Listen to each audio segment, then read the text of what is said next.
রাজধানী ঢাকায় দুপুরের পর থেকে মুষলধারে বৃষ্টি শুরু হয়েছে। দর্শক, আপনারা যে যেখান থেকে দেশ প্রান্তরে লাইভে যুক্ত আছেন আপনাদেরকে সকলকে স্বাগত জানাচ্ছি। আমরা আপনাদের সাথে সরাসরি যুক্ত আছি রাজধানী ঢাকা বাংলা মোটর থেকে। দর্শক, আর দুপুরের পর থেকে মূলত হচ্ছে রাজধানী ঢাকাতে মুষলধারে বৃষ্টি শুরু হয়েছে।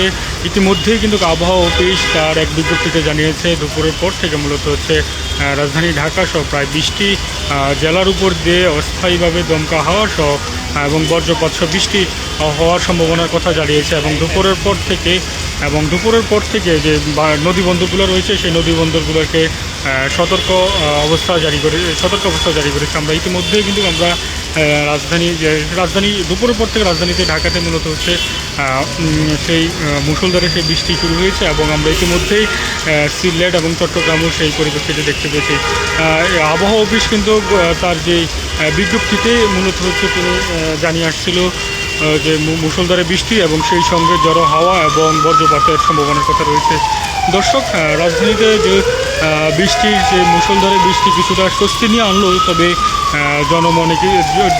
জনজীবনে কিছুটা ভোগান্তি পরিপ্রেক্ষিতে লক্ষ্য রাখতে পারছি। বিশেষ